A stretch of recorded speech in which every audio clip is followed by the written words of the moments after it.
నమస్తే welcome to our channel.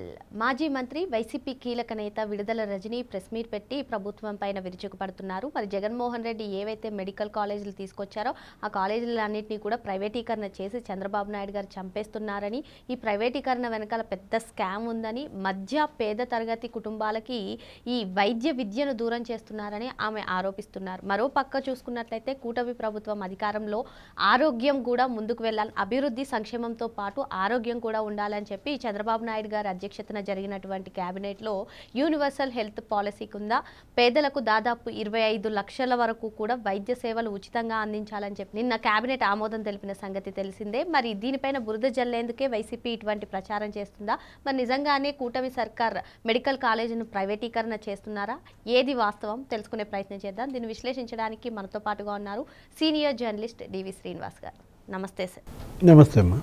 నిన్న కేబినెట్లో ఒక ముఖ్య అంశం సార్, కూటమి సారథ్యంలో అటు అభివృద్ధి ఇటు సంక్షేమంతో పాటు ప్రజలందరూ కూడా ఆరోగ్యం ఉండాలి, విజన్ 2047లో కూడా చేర్చామని చెప్పి చంద్రబాబు నాయుడు గారు గతంలోనే చెప్పిన దాఖలాలు కూడా ఉన్నాయి. ఆ మేరకు దాదాపు పేదలకు 25 లక్షల వరకు కూడా ఉచితంగా సేవలు అందించాలని చెప్పి యూనివర్సల్ హెల్త్ పాలసీని నిన్న కేబినెట్ ఆమోదించిన సంగతి మనకు తెలిసిందే సార్.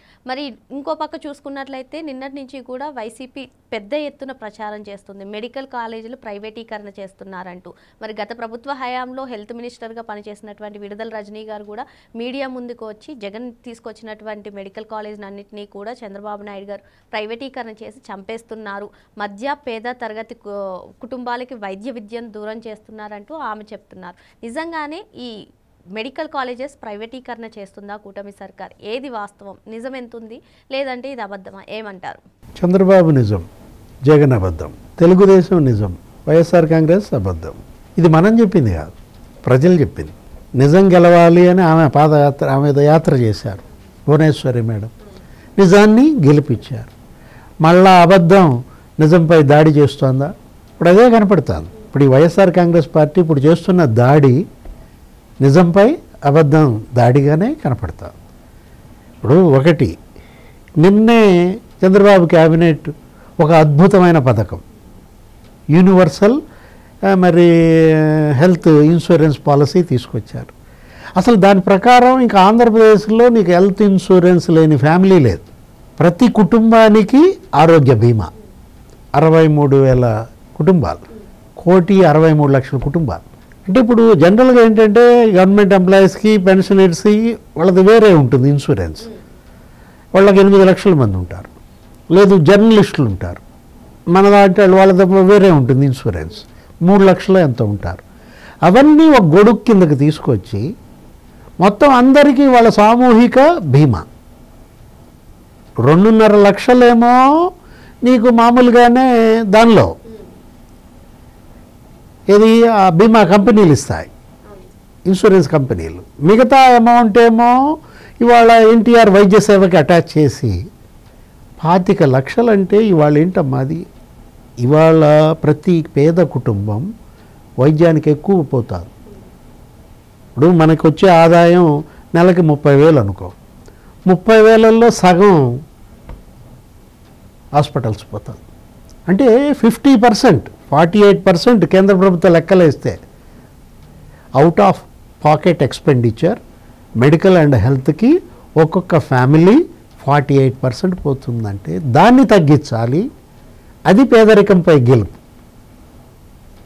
ఇప్పుడు P4 అని తీసుకున్నారు కదా, ఆ పథకం సక్సెస్ అవ్వాలంటే ఇప్పుడు పేదలని ఇవాళ దత్తత తీసుకుంటున్న నేపథ్యంలో ప్రభుత్వం కూడా వాళ్ళ యొక్క పొదుపు శక్తి పెంచటం, వాళ్ళ యొక్క ఎక్స్పెండిచర్ తగ్గించటం, ఖర్చులు తగ్గించడం కోసం ఈ స్కీమ్ తెస్తే ఇది ఎక్కడ ప్రజల్లోకి వెళ్ళొద్దో అని వెంటనే మెడికల్ కాలేజీల అంశం ప్రైవేటీకరణ మామూలు బురద కాదు.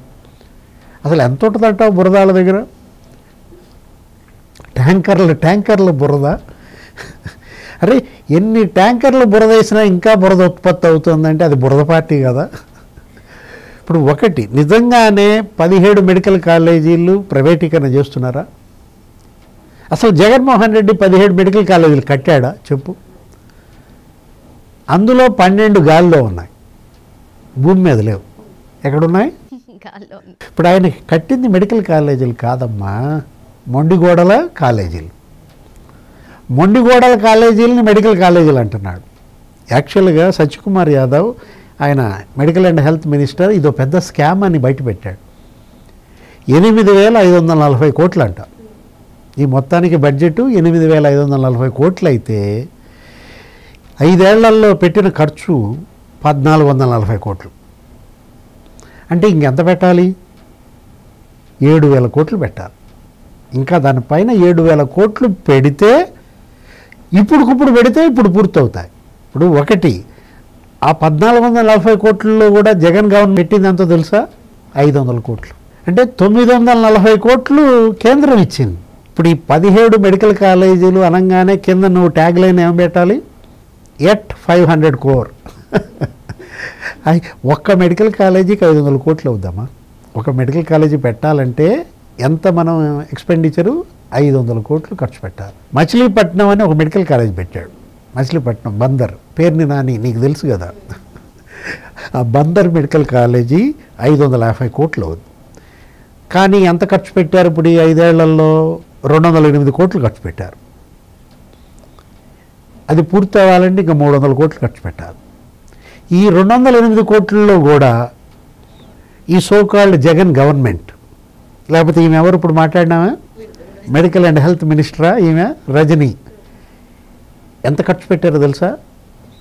208 కోట్లలో వీళ్ళు ఖర్చు పెట్టింది 11 కోట్లు. ఎంత? 11 కోట్లు. 11 కోట్లు అంటే మళ్ళీ నువ్వు 11 రెడ్డి అంటావు. అంటే ఇప్పుడు సరే, పులివెందుల మెడికల్ కాలేజ్ ఆయనదే కదా, ఆయన నియోజకవర్గం, ఆయన ఎమ్మెల్యే, కాదు ఇప్పుడు వెళ్ళడు.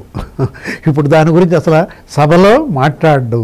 పులివెందుల వాళ్ళు ఏడుస్తున్నారు, ఇతను ఎందుకు ఎమ్మెల్యే చేసుకున్నారా నాయన అని. శాసనసభకి వెళ్ళనాడు. ఆ పులివెందుల మెడికల్ కాలేజీ భాగవతం ఏంటో చెప్పనా? సరే, దానికి అసలు హాస్టల్స్ కట్టలేదు, రంగులేసి పారేశాడు, ఆ మొండిగోడలు ఏదో మొత్తానికి కొంతవరకు కంప్లీట్ చేశాడు. చేసి 47% స్కేర్సిటీ, ఫ్యాకల్టీ లేరు. ఫ్యాకల్టీ కొరత ఎంత? 47%. సిబ్బంది కొరత ఎంత అంటే రిమైనింగ్ స్టాఫ్ 37%. నడపగలరా? మెడికల్ కాలేజీని అక్కడ నడపగలరా? అరే అసలు మొత్తం పిడుగురాళ్ళ, ఇక వేరే చోట అరకు, అసలు వీటన్నిటిలో కూడా మొండి గోడలు పెట్టాడు. అదేమంటే 17 మెడికల్ కాలేజీలు తెచ్చానంటాడు. అసలు ప్రైవేటీకరణకి పీపీపీకి తేడా తెలుసా? రజనీ మరి ఆమె మంత్రిగా చేశానంటది కదా. పీపీపీ అంటే పబ్లిక్ ఉందా లేదా? పీపీపీ అంటే పబ్లిక్ ప్రైవేట్ పార్ట్నర్షిప్, దానిలో ప్రభుత్వ వాటా ఉంది. అక్కడ మొత్తం సీట్లు డిసైడ్ చేసేది ప్రభుత్వం, మెడికల్ కౌన్సిల్ ఆఫ్ ఇండియా. ఇప్పుడు మెడికల్ కౌన్సిల్ ఆఫ్ ఇండియా అక్కడ ఏదో ఎగ్జామ్ పెడతారు, ఎంసెట్ లాంటి ఎగ్జాము, దానిలో వస్తే నీట్ అట్లా నీకు ఇస్తారు సీట్లు. పేద విద్యార్థులకు వైద్య విద్య దూరం చేశాడు, మెడికల్ కాలేజీలని చంపేశాడు. ఏం మాట్లాడుతుంది రజని? ఎందుకంటే ఆమె అలా మాట్లాడిందంటే ఇంకా ఆమె చిట్టా ఇప్పల ఇళ్ళు. సార్ ఇక్కడ ఒక అంశం సార్, మెడికల్ కాలేజీని ప్రైవేటీకరణ చేయడమే కాదు, ఈ మెడికల్ కాలేజీలకి ఏదైతే భూమి కేటాయించారో ఆ భూములను కూడా ప్రైవేటీకరణ చేస్తున్నారు అని చెప్పి రజనీ గారు అంటున్నారు. ఏమంటారు? అక్కడే అర్థమవటంలో ఆమె ఆఫ్ నాలెడ్జ్ ఏంటో. ఇప్పుడు ఏంటంటే మేము ఏదైనా మాట్లాడతాం, మాట్లాడింది జనంలోకి నమ్మించడానికి మా మీడియా ఉంది, కూలి మీడియా, నీలి మీడియా, మా యూట్యూబ్ ఛానల్స్ ద్వారా పంపిస్తామన్నట్టుగా ఒక విషాన్ని ఎక్కిచ్చే ప్రయత్నం, ఒక విషపాత్రులుగా మారారు. ఇది ఒక విషపు పార్టీగా మారిందన్నమాట. అడుగడుగునా కాట్లేయడమే పనిగా జనాన్ని కాటేస్తున్నారు. ఇక్కడ ఒకటి ఇష్యూ, వీళ్ళే జగన్ ప్రభుత్వమే అది తీసుకొచ్చింది ఆ విధానాన్ని.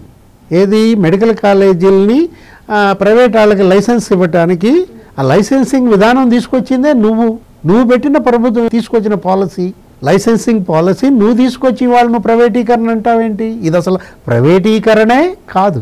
ఇప్పుడు ఒకటి, ఇప్పుడు ఈ 17 మెడికల్ కాలేజీల్లో చేసిన పనులు ఆన్ అండ్ యావరేజ్ 14%, 14% పనులు చేశారు. ఇంకెంత శాతం పనులు చేయాలి?